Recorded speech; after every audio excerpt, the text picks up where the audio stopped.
जय हिंद विद्यार्थी मित्रांनो, upper police महासंचालक राज्य राखीव पोलीस बल यांचे कार्यालयाकडून बघू शकता विषय खूप महत्त्वाचा आहे। राज्य राखीव पोलीस बलातील पोलीस अंमलदारांच्या आयुक्तालयात जिल्हा पोलीस दलात बदली सन 2024 इथे वर्ष दिलेलं आहे आणि तारीख जर बघितलेली तर विद्यार्थी मित्रांनो कालची तारीख आहे 9/10/2025।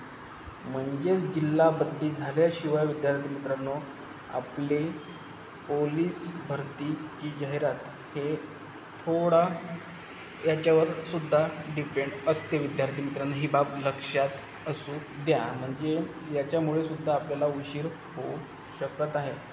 सर्व समादेशकांना कळवण्यात येते की 26/8/2025च्या आदेशान्वये जिल्हा पोलीस दलातील झालेल्या पोलीस अंमलदारांना 12/9/2025चे 2 आदेश व दिनांक 25/9/2025च्या आदेशातील पोलीस अंमलदार वगळून 13/10/2025 रोजी जिल्हा बदली ठिकाणी हजर होण्याकरिता कार्यमुक्त करावे।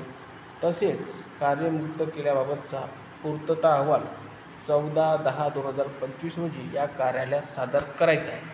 पुढे बघा, सदर पोलीस अंमलदारांना कार्यमुक्त करतेवेळी जे पोलीस अंमलदार इतरत्र संलग्न बंदोबस्त प्रतिनियुक्तीवर कार्यरत आहे त्यांना कार्यमुक्त करताना खाली सूचनाचे पालन करायचे आहे। ठीक आहे, आता पुढे बघा काय म्हटलेलं आहे। जे अंमलदार नक्षल बंदोबस्ताकरिता म्हणजेच गडचिरोली गोंदिया येथे कार्यरत आहे ते बंदोबस्त संपवून गट मुख्यालयात हजर झाल्यानंतर त्यांना जिल्हा बदली ठिकाणी हजर होण्याकरिता त्वरित कार्यमुक्त करावे व त्याबाबतचा अनुपाल अहवाल या कार्यालयात सादर करायचा आहे। नेक्स्ट पहा, जे पोलीस अंमलदार संचार कंपनीसोबत मुंबई शहर अथवा इतर घटकात बंदोबस्ताकरिता तैनात आहेत त्यांना जिल्हा बदली ठिकाणी हजर होण्याकरिता त्वरित कार्यमुक्त करावे व त्याबाबतचा अनुपाल अहवाल या कार्यालयात सादर करायचा आहे।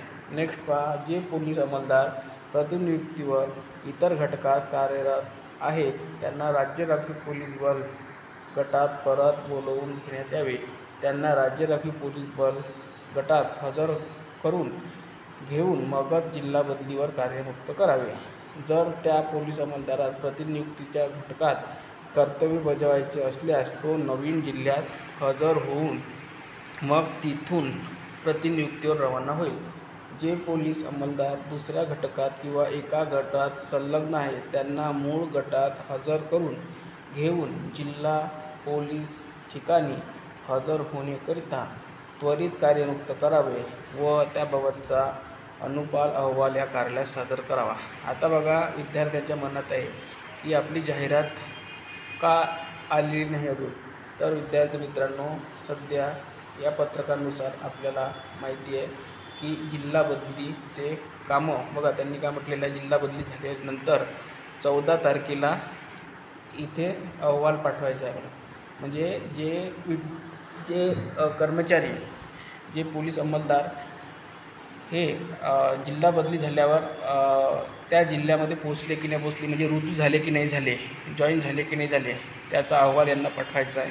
आणि त्यांच्याकडे एकदा आकडा गेला की आपली जाहिरात निघण्यास मार्ग मोकळा होईल। विद्यार्थी मित्रांनो, म्हणून जे पण विद्यार्थी असे विचार करत आहे की आता जाहिरात खूप लांब गेलेली आहे, तर विद्यार्थी मित्रांनो असा विचार करू नका।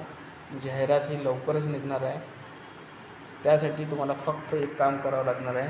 सर्व विद्यार्थ्यांनी आपलं ग्राउंड कसं 45-43 या रेंजमध्ये जाऊ शकते आणि आपली लेखी 90, 88, 92 या रेंजमध्ये जाऊ शकते।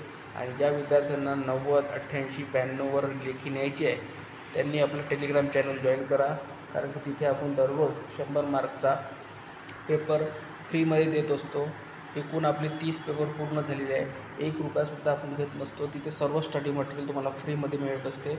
आणि टेलिग्राम जॉईन करण्यासाठी या व्हिडिओच्या खाली डिस्क्रिप्शनमध्ये लिंक दिलेली आहे, त्या लिंकला क्लिक करा आणि जॉईन व्हा। सर्व विद्यार्थ्यांना 90+ मार्क घेण्यासाठी खूप मदत होणार आहे, कारण की आपण 100 मार्कचे रोज पेपर देत असतो विद्यार्थी मित्रांनो। आणि ज्या विद्यार्थ्यांना लिंक मिळणार नाही त्यांनी मला कमेंट बॉक्समध्ये या व्हिडिओच्या खाली लिंक म्हणून कमेंट करा। धन्यवाद।